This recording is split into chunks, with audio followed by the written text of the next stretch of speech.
এটা হচ্ছে ও যেটাକି ବାଙ୍ଗଲୋରରେ ମୋତେ ମିଳିଛି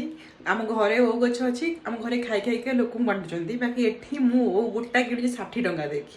ଏଠି ମିଳେନି ବହୁତ କଷ୍ଟରେ ମିଳିଛି ଆଜି କରିବି ମୁଁ ଓଉ ତରକାରୀ ଓଉ ଖଟା ମାନେ ମିଳେ ମୁଁ ଆଗରୁ 2-3 ଥର ଆମେ ଆଣିଛୁ ମାନେ ବହୁତ କଷ୍ଟରେ ମିଳେ ଗୋଟେ ଜାଗାରେ ମିଳେ ଓଡ଼ିଶା ଗୋଟେ ଓଡ଼ିଆ ଦୋକାନ ସେଇଟା ଆମେ ଆଣିଥିଲୁ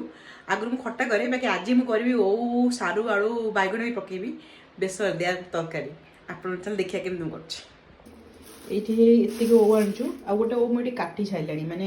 ମୋତେ କାଟିବାକୁ ଆଜି ବହୁତ କଷ୍ଟ ହେଉଛି ମୁଁ କାଟି ଦିଏ ବାକି ମୋତେ ଆଜି କେମିତି କଷ୍ଟ ହେଉଛି କାଟିବା ପାଇଁ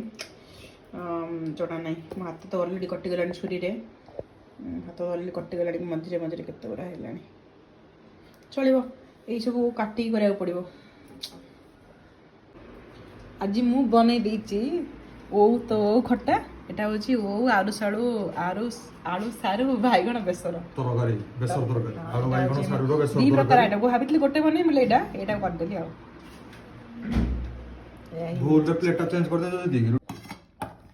ଦେଖ ଅନେଷ୍ଟ ଖାଇ କେମିତି ଲାଗୁଛି କଟା ହେଇଥିଲା ମୁଁ ଏବେ ଆଣିବି କୋଉଡେ কি কাটলা ତୁ ଖାଇ ପଡେ ଖା ଖାଇ କେମିତି ଲାଗୁଛି ଟେଷ୍ଟ ହେଇକି ଭେଜ କହ